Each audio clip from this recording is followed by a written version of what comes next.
And a facilitator of biodiversity education, Andrew Chibuzor, joins us for an expert view on this. Good to have you join us, Andrew Chibuzor. The theme for the year is food, feed, and fiber. Help us understand how important this is, especially in light of this pandemic and the current situation with desertification. Okay, thank you for having me. It's very beautiful that all through from the International Day for Biodiversity, the World Environmental Day, and Environment Day, and today we are all talking about how humans are dependent on nature. The theme for this year's desertification desert is just telling us that humans are dependent on nature and that we need to protect nature.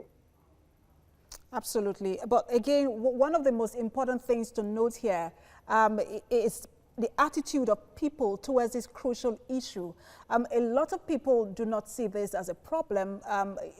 Everyone goes about their business without thinking of the impact of desertification. How serious is this? Oh, it's a very serious issue. For example, in Nigeria, we have about 12 states, frontline states, which are, almost ravaged by desert encroachment.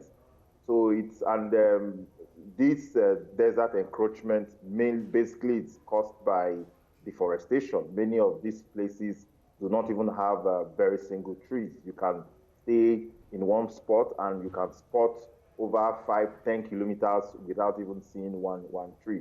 So coupled with the issues of climate change, human activities, like cutting down the trees are also affecting these or increasing the risk of desertification, even in Nigeria. So how do we begin to change the attitude? Because I think that's where the problem really lies, the attitude of people towards this crucial situation. So how do we begin to change the attitude of people? Oh, okay, that's good. Today we brought out a statement to commemorate this day. One thing we can do is to continue to advocate that the Great Green Wall solution commences very fast and now. That we should also encourage people to start planting trees, and that if we must have these tree planting campaigns to be successful, we must make it community-based. We must have those communities at frontline, in those frontline states, own the project, because you cannot just come and plant trees and like your report says, they need people to nurture them. So if we are able to get these communities own this project, get these communities be part of the project, even if we plant all the trees, they will take care of them and we'll see that these trees grow. You mentioned planting trees, and I was just going to come to that because in his June 12 address, the president talked about climate change and what the country is doing to address climate change. And one of those things he said is that we have started planting, in the drive to plant about 15 million trees, that has already started. So what do you think, what more do you think can be done just beyond planting trees, maybe in the area of policy?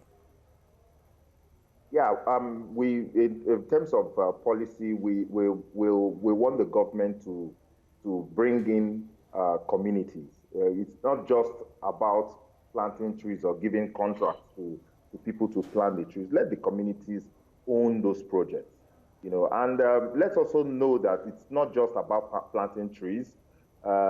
We should also look at how we can have new and some form of water harvesting capacities. You know that it's not just desertification we are marking today, we're also marking drought.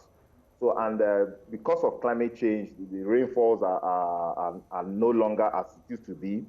So the little rain we have, we must try as much as possible to harvest it. There's also a need that the ministry.